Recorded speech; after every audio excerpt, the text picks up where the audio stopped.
SpotlightMediaStudios.com.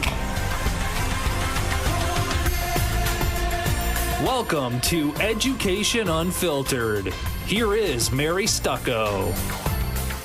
Hello, this is Mary Stucko with Education Unfiltered, where we talk everything higher ed.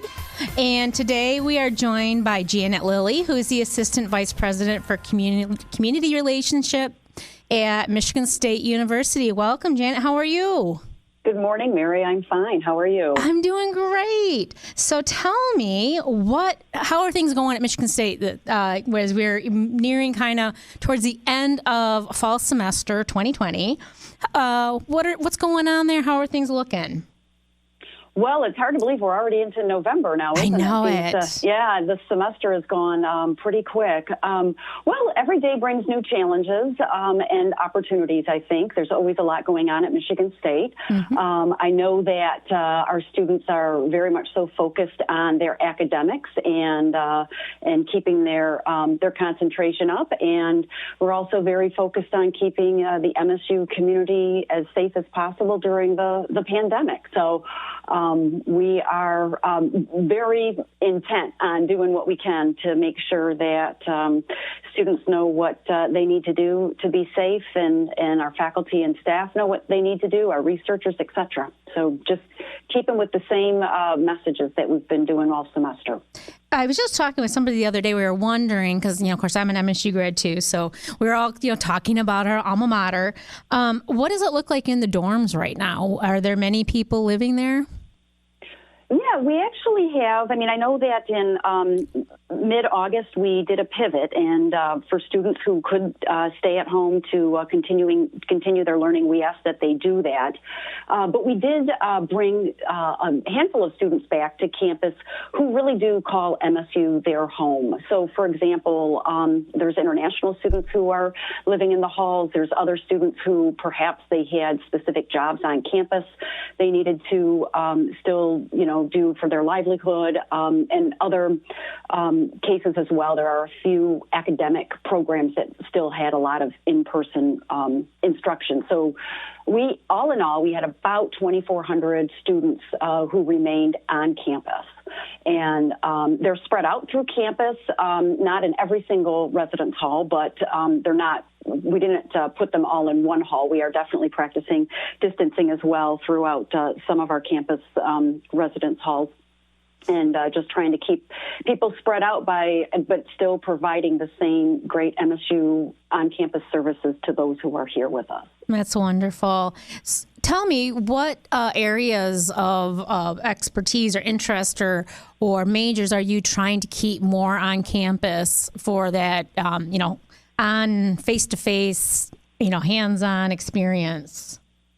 Well, so I think that some of our graduate programs, especially those that were in the medical fields and so forth, did have some instruction that really needed to be delivered in an in-person format and perhaps even in the field at times. Though many of our courses did go to online instruction, I mean the vast majority of the classes were online or are online this fall, but we are looking to bring more in-person classes back for spring semester as well, and kind of slowly ramp the university back up. Good. Well, let's go into that. What will spring semester? In January, it's moving quickly. I know students are starting to enroll already. What will spring semester look like at Michigan State? Sure. Well, we just announced our plans a week or so ago. Most universities are announcing them right about now. We are looking to not only have more in-person classes available for students, but we're also looking to bring more students back to campus. So as I mentioned, we have about 2,400 currently living on campus. We're going to keep that number, and then we have an application process for students who are not on campus to apply to be on campus if they would like to, and we're going to bring that number up to about 5,000. So adding approximately another 2,500 residents onto the campus.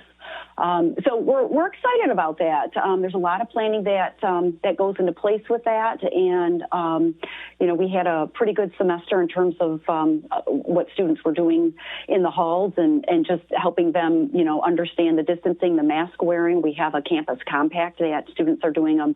The majority of students are doing an excellent job abiding by the various elements within that. And so spring semester is going to look a little bit more robust. If you're driving through campus, we start on January 11th, and we're going to we've canceled spring break like many universities have, and we're going to provide 3 wellness days throughout the semester for students so that they can have, some breaks from classes and so forth. And then we're going to end instruction on April 23rd. And then have finals week after that. And so really just try to plan for even having week-long period for graduation ceremonies that the individual colleges on campus can do. So I think the biggest change about spring semester will be that students living in the halls will be asked to participate in a COVID-19 early detection program, the health surveillance program for detecting COVID. That is something that will be certainly new for spring semester, and a lot of planning going into place for how to best execute that. So are there COVID tests available right on campus for students who maybe don't have cars? Oh, yes, absolutely. We do have testing available. Probably the biggest location and the public can come here as well is the stadium. So we've been set up to do testing on campus for months now, and we just expect to work on and have students participate who do live in the halls, a program where they're actually required to get tested. And so that's kind of the change that I'm inferring about. Oh, okay. Well, that's nice. We can't go to a football game, but we can go to the stadium for a COVID test, huh? Exactly. Right. Oh, well, very good. How are you handling athletics? I know obviously we're seeing football being played now. Are you looking forward for the basketball team, and how about the other sports on campus? Well, yeah. What a crazy semester this has been with athletics. One of the fun things about the football program that I think is an interesting detail of note is, yes, we all know that for the Big Ten, not a lot of fans are allowed in the stands. Players are allowed to bring 2 individuals, and of course, there's employees who are working and so forth. So there are some people in the stadium beyond the players. But if you're walking past the stadium, where you happen to hear, you're watching it on TV and you're like, wow, that sounds like a really big crowd. How's that possible? The Big Ten has partnered with EA Games and the Madden football soundtrack, if you will, so that during the plays, you're actually hearing the Madden football game sound from days gone by of gaming. And so, anyways, it's just a fun little That's touch. A great tidbit. Yeah, it's just a fun little tidbit that I thought was really clever, so that it provides an atmosphere, certainly for the players, that they still have many people cheering them on. And another fun thing that I think many schools have done, and this is an opportunity for football, and I've seen hockey as well.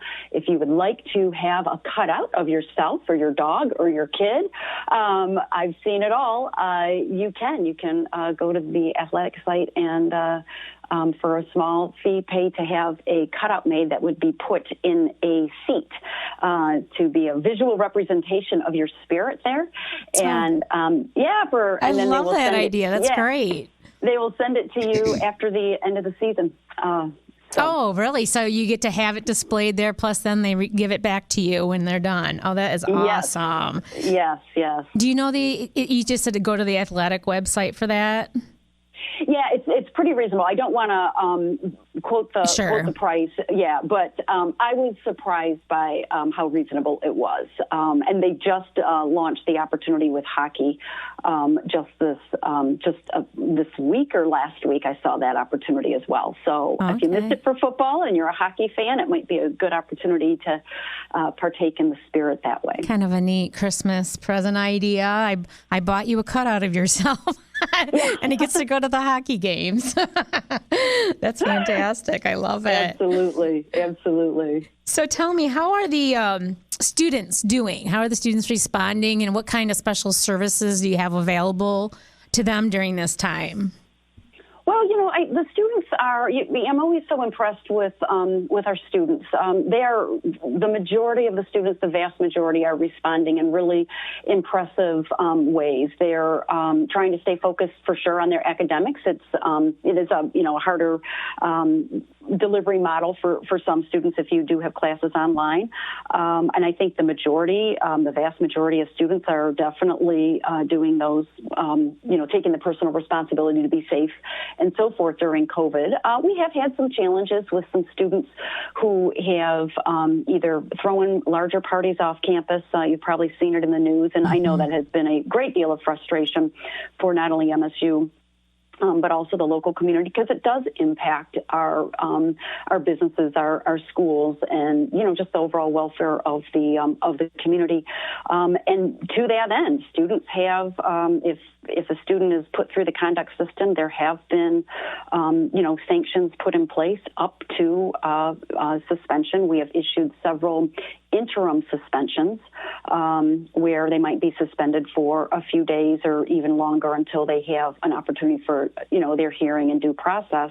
But we also have had some more egregious situations where a few students are also facing a suspension for a semester, and that sends a pretty wide message that those behaviors are really, not acceptable, and it puts the community as well as themselves in harm's way. And so it's quite a process. We're definitely encouraging personal responsibility, but there are some folks that are, just having a hard time following that. So we're helping them learn. Yeah. Yep, I think, there's certain things that come naturally to college students, and that's, playing and having fun. So that's a tough one. Exactly. And there's the human behavior element. I think it's really easy to give these messages of wear a mask and, wash your hands regularly and stay 6 feet apart. But then there's the medical, guidelines, if you will, but then there's the reality of human behavior. And that's why I think overall, I'm very proud of our students, because the vast majority are doing the right thing. So overall, I think the students are doing really, really well. Yes. What kind of feedback are you getting online now? Because I know at first people are a little concerned because MSU is not traditionally an online school. And, we both know learning online can be, equally beneficial as it is face-to-face. It's just a different platform, and if you're not used to it, it can feel a little awkward at first. How do you feel like that's progressing now that, people have kind of gotten into it? Instructors are learning how to teach better online that haven't done it in the past, and students who haven't learned online are learning how to do it. Are you hearing better things now, or do you think that's improving? I think overall it's improving. I definitely think there are challenges. I know in the spring, the switch to online for many universities was very abrupt. So, but even during the summer, we invested for faculty who were interested in having some of their skills upgraded or learning maybe new ways of delivering in an online format. We provided them opportunities to kind of have some mini classes themselves, and we tried to provide them tools and so forth. I think for the most part, I know everyone's doing the best that they can. I think for some faculty, it comes a little bit easier to deliver in an online format. And same with students. I think, some students really prefer this format. I know several who are thriving, but I also know that there are some that are struggling with it. So overall, I think it has gotten better. My guess is if a student has, let's say, 4 classes or 5 classes, they're probably going to have a mix of some really good ones that are doing it great and some, ones that maybe it's still a challenging environment, whether it's the content or the size of the class or whatever that makes it, challenging. So probably always room for improvement, but I definitely think folks have improved overall since the spring. Great. Summer semester. As a student, I always loved taking classes in the summer because it was just a lot quieter on campus. I could get into some classes that maybe were not in my major because we just had more flexibility during the summer semester. What are you thinking, looking way ahead, but I know everyone's already talking about it at the administrative level. What do you think summer is going to look like? Do you think you're going to have an increased enrollment for summer for people who's maybe want to get on campus, or do you have any thoughts on that? You know what? I have not heard anything on summer yet. I know that it's coming. It's coming up. The schedule of courses for summer will be, is being worked out right now and so forth. But I do not have a sense of summer. Although I will say, Mary, it's never too early to think summer, right? I know. Especially as we're heading. I'm like, oh, this is November 10th. I'll happily think summer, but I don't have any details for you yet. Yeah, no worries. Yeah, I know in Michigan, as we gear into wintertime, we're already thinking for when it's going to be warm again. Well, thank you so much for joining us today, Janet. This was Janet Lillie, with the Assistant Vice President for Community Relations at Michigan State University. This is Mary Stucko with Education Unfiltered. Thank you so much for joining us today.